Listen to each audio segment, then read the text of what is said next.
Welcome back, everyone. Oz here, and today I've got some r/am I the asshole for you all. As per usual, I'll be reading the post, giving you my thoughts and opinions, and I hope you do the same down in the comments below. And without further ado, let's jump right into it. Annie Delacroix. Am I the asshole for snapping when someone rubbed my belly and implied I might be pregnant? So today, my office building was throwing a little fiesta-themed event, and they offered free lunch in the cafeteria. A bunch of us went down to grab food. While I was standing in line, I opened the Nest camera app to check on something and saw a little bird that's been showing up outside every day. I laughed and casually said, to no one in particular, "This bird comes to visit me every day." Right after that, a coworker, who has made pregnancy comments towards me before, came up, rubbed my belly without asking, and said something like, "Maybe it's because you've got a baby bird on the way." I felt this immediate wave of rage. Like, why are they still doing this in 2025? So I said, "Don't be wishing that kind of bad luck on me." She looked super taken aback, and my boss, who overheard, also looked at me like I just said something super offensive. It felt like I was the crazy one for being upset, but I didn't ask to be touched. I'm not pregnant, and I really don't like people making those kinds of comments about my body. Now I'm wondering, am I the asshole for reacting the way I did? Edit. I'm not overweight, which only makes it weirder because I do not look pregnant. There's a couple of rays of sunshine trying to make me feel bad about my weight. Maybe I need to be more specific. My coworker did not do this out of my looks. That's why I'm concerned, because even though, yes, I'm not the fittest person, I know I don't look pregnant. My recommendation would probably be to have a quick conversation or perhaps an email including HR towards the boss and just explain what happened, because there's also a chance that she was looking over horrified just at the aspect of two employees bickering with each other, or maybe she did see your coworker touch your belly and was looking at you horrified because of that, of, "Oh my god, I can't believe she just did that to you." No matter what, it would be a good idea communicating with your boss in HR about what's been going on and bringing it to their attention that you have a coworker who keeps trying to insist that you either are pregnant or need to get pregnant, along with unsolicited and non-consensual touching that keeps occurring, if it has occurred more than once. The reaction that Opie had was completely human in an instance like this, and just insanely uncomfortable, like without a doubt. So, can't blame Opie for reacting the way they did. I mean, hell, if you were touched in a way that you weren't comfortable with any kind of implication attached to it, you'd probably have a similar reaction as well. Intrepid Hunter 5993. Am I the asshole for reporting my friend to the university after he cheated using my notes? I, 22 male, am in med school and have this friend, let's call him Jake. We've studied together a few times, and I shared my annotated notes with him before a big exam. I made them myself, with diagrams, explanations, and even some mnemonics I came up with. A few weeks later, one of our professors used one of my made-up mnemonics in a lecture, crediting an anonymous student. I was confused. Turns out Jake had submitted my notes with his name on them to the professor's student tips portal, where students can share study tips for extra credit. He didn't even mention me. I confronted him, he brushed it off and said, "It's just notes, chill." So, I reported it to the Academic Honesty Office, since it technically falls under plagiarism. Now he's under investigation and might lose the extra credit. Or worse. Our mutual friends are calling me petty and saying I could have just talked to him. Am I the asshole? I mean, you did try to talk to him, and he blew you off. He's getting credit for your work. Hell, even if this was a 100 English class, I'd be on your side, let alone fucking med school.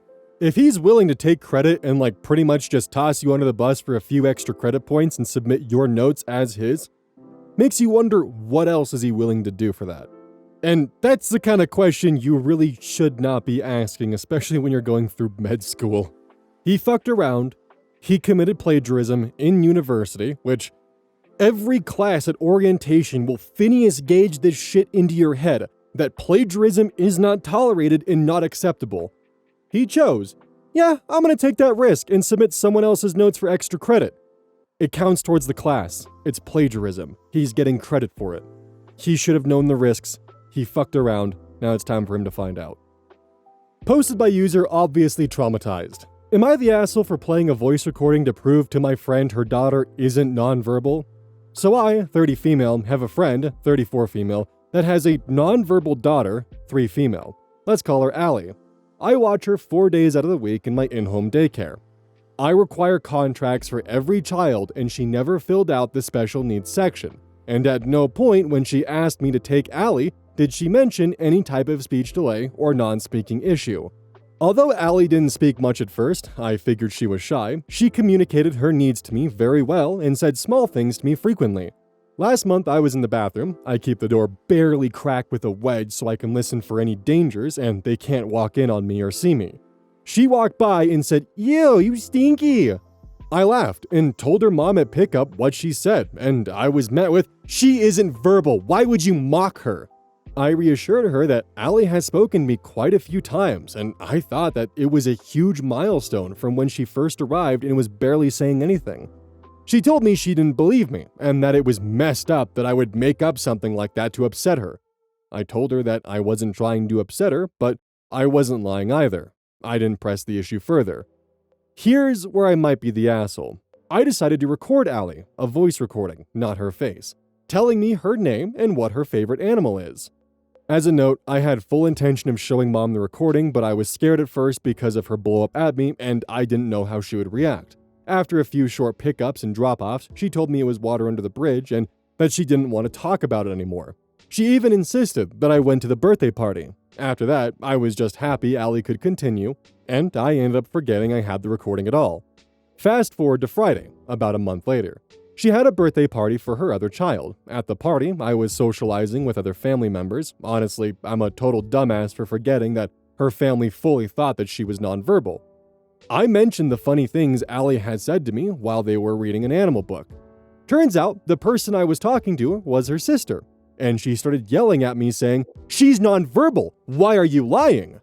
Both her and her sister started berating me saying that it's fucked up that I'm making this up about Allie being verbal. At this point, I'm tired of being called a liar. I have 2 disabled children whom my son was nonverbal for many years. I wouldn't lie about something like this. So, while everyone was staring at me, I was scared and fell back into a corner. So, I remembered I had the recording, decided to prove my case and play the voice recording. Everybody was shocked and my friend told me to leave. I told her I didn't want to cause issues, but I'm not going to be berated and called a liar. She said that I crossed the line recording her daughter and that I'm an asshole for embarrassing her at the party. Now I feel horrible and wondering if I should have just let it go. Edit for clarification and extra context. Whenever she would pick up and drop off, she wouldn't ask me much other than, "How was her nap? How much did she eat?" And I would hand her the daily report. Then she would leave and not stay for small talk even when I would try to initiate. I know people have busy lives, so I'm not going to try and make them stay and talk to me about their life story. I also didn't do the recording to embarrass her in any way. I didn't mean any vindication by it. I can admit I should have shown her immediately after recording it, but I'm also human, and I was afraid of a second blow-up. Then, after her saying it was water under the bridge, I was just happy that she wasn't going to take Allie away, so I put it in the back of my mind and forgot about it. I feel bad about how I went about my defense, hence the post. I know it was unprofessional and unethical. I apologize profusely to everyone at the party and the family as well. I will be putting cameras in my home that everybody will have access to, as well as updating all the contracts to let parents know what is going to happen going forward. Peace of mind for everybody sounds good to me. Also, I will be making a call to CPS about the situation and see what they have to say. Thank you everybody for your kind words. I am happy that a call to CPS is being made because it definitely set off some red flag alarms that, upon finding out that her child isn't actually nonverbal, she began to berate and insult and say that she was being embarrassed, which definitely leaves a lot of red flags of, does she know the child isn't nonverbal but is just using the nonverbal tag for either sympathies or other purposes? And on top of that, if the child is exclusively nonverbal at home, why? Why does the child only feel comfortable when they're no longer in their home environment? That certainly raises some red flags and makes me have a lot of questions for what's going on. Also, you didn't embarrass her at the party. She embarrassed you. The fact that Allie is talkative enough to the point where you forget the nonverbal label says a lot about what's going on.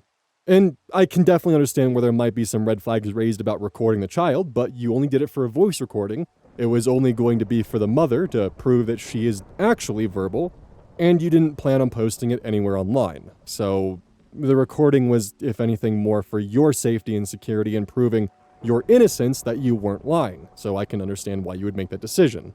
And again, One of the reasons why I have red flags and think that CPS might need to get involved or there's something going on is because the mother's reaction to learning that her child wasn't nonverbal was not excitement, but it was disgust with the person for bringing it up. Like, I feel like if I had a child who I believe was nonverbal and heard them actually speaking and actually talking, I would be over the goddamn moon.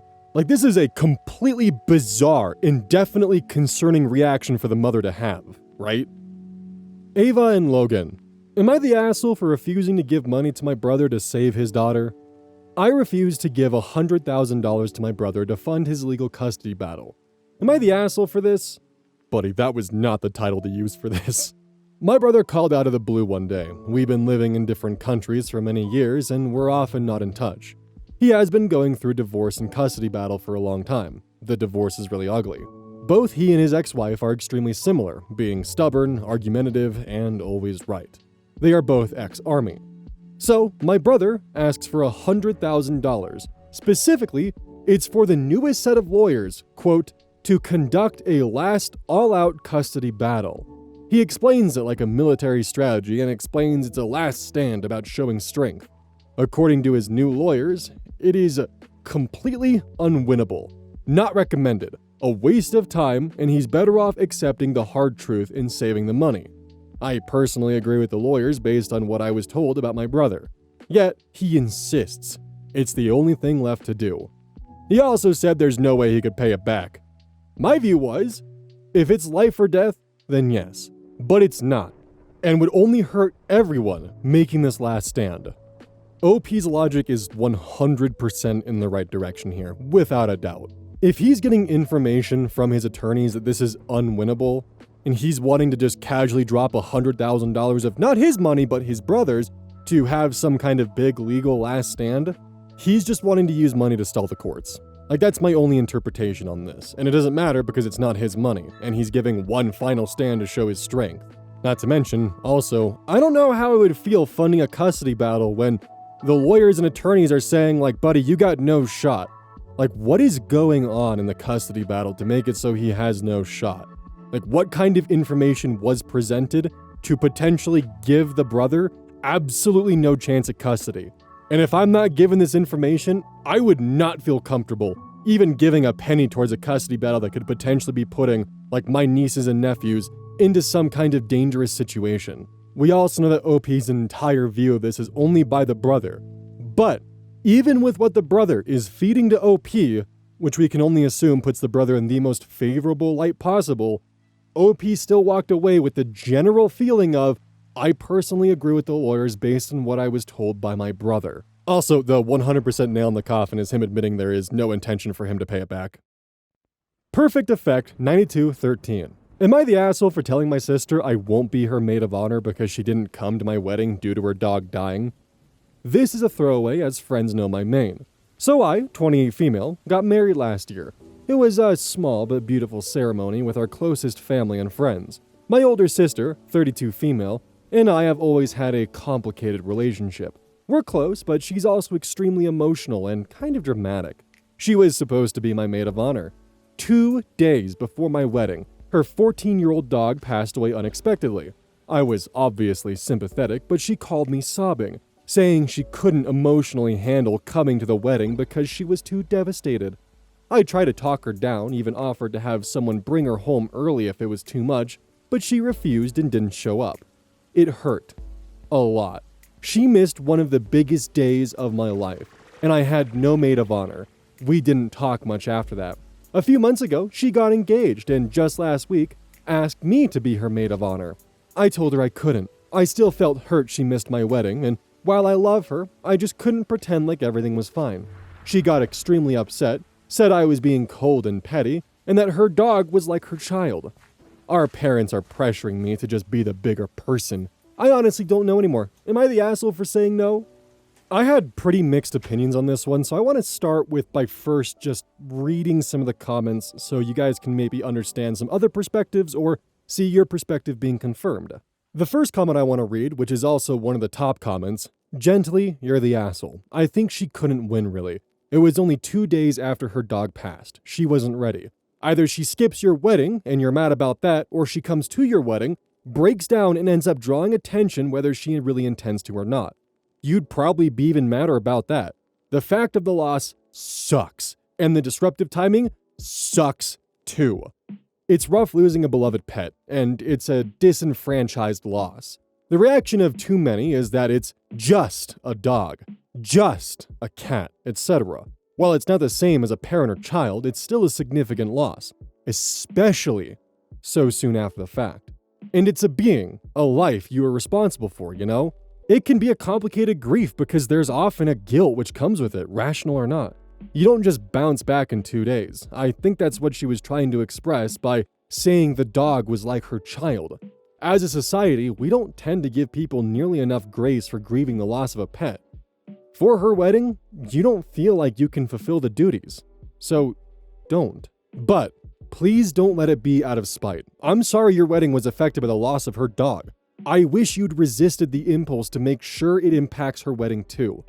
Now, she's grieving all over again. Not just the dog, but the damage to your relationship, which is so clearly linked to that, when she should be preparing for her own wedding.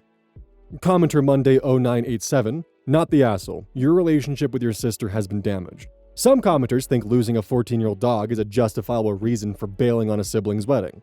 I think that your sibling bailing on your wedding is a justifiable reason for feeling so let down by them, it damages your relationship with them.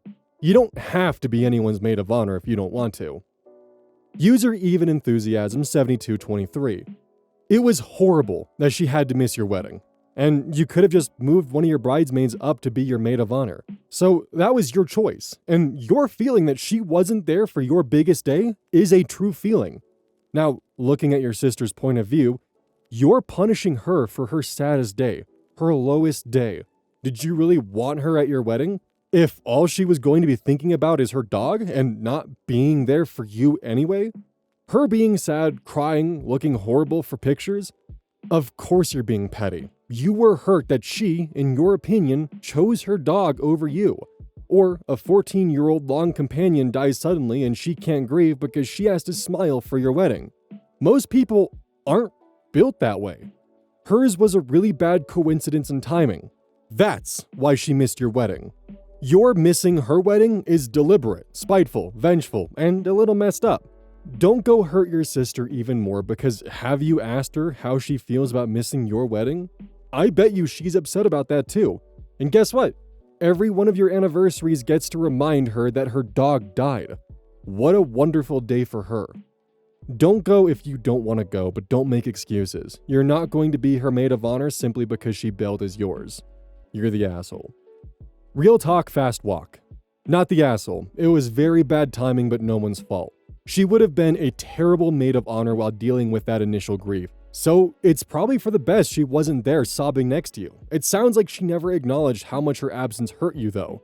If you can't be there for her in good conscience, then declining is appropriate. However, the bitterness you hold against her won't be satisfied. And finally, neither ad 173. Might be controversial, but I'm gonna say not the asshole. She's allowed to grieve her dog and be emotional. It may have been for the best that she wasn't there.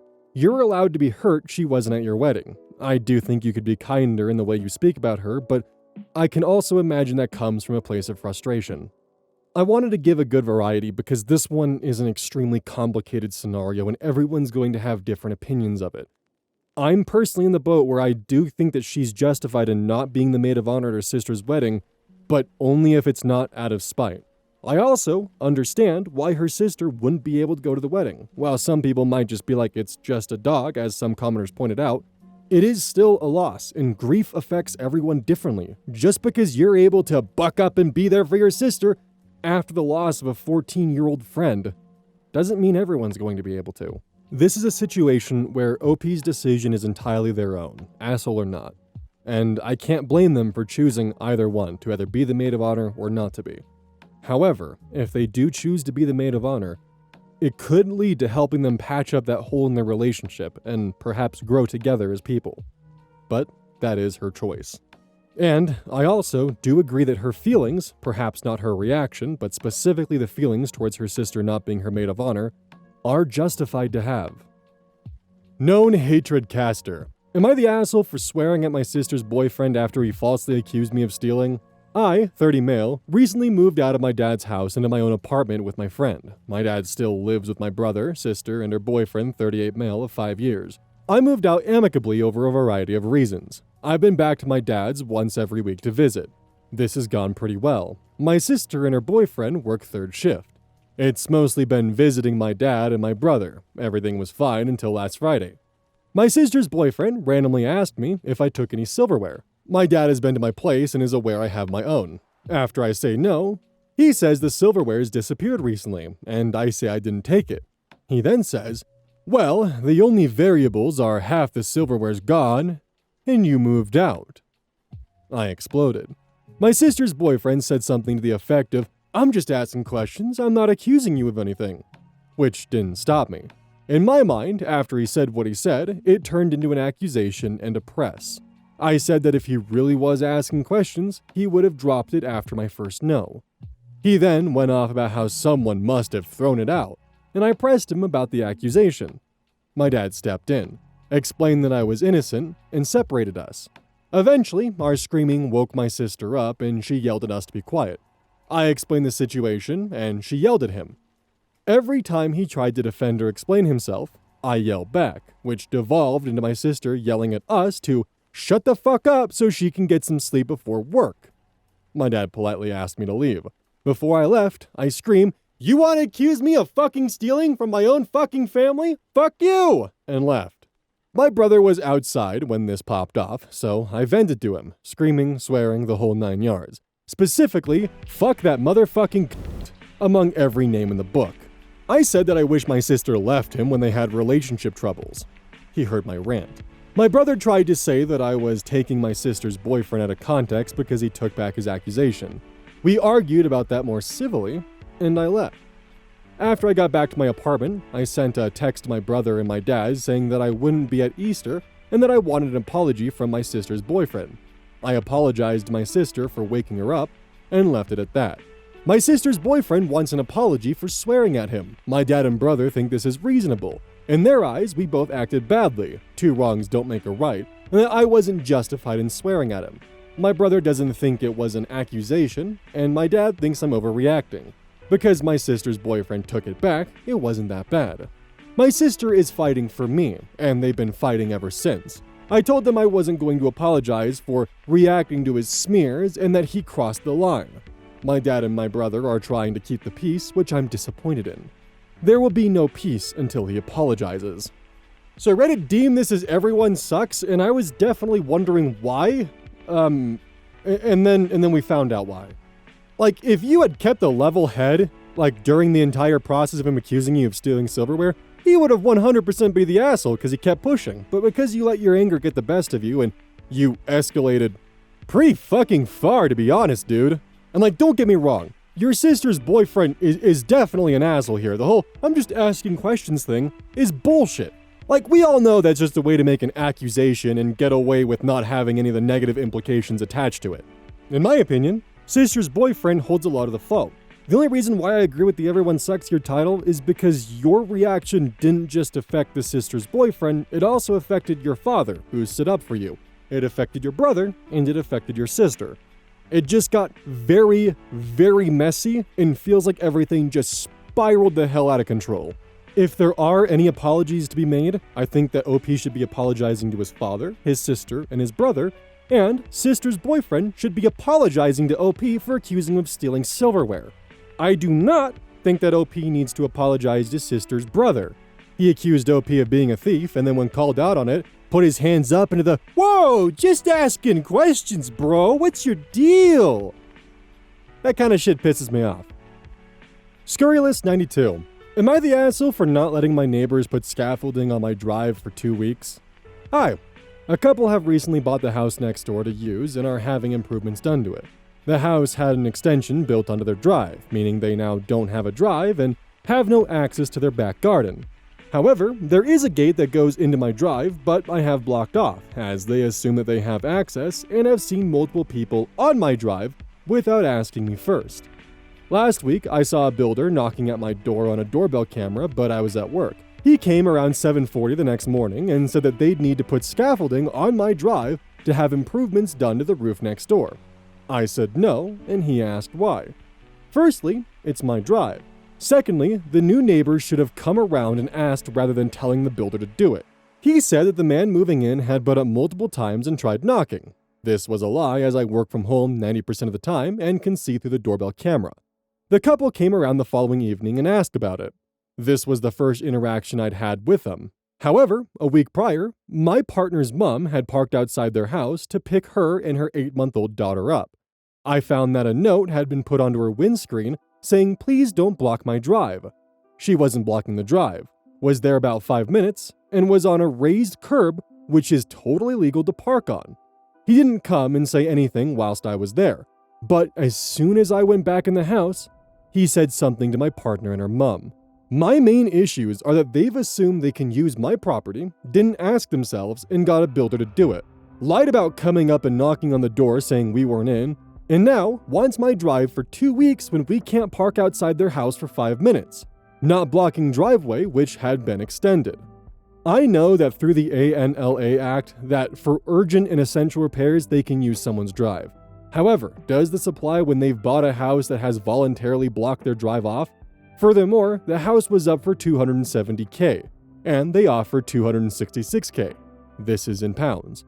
I'm pretty sure that if the roof needed to be replaced urgently, it would have been a lot cheaper than this. Thanks.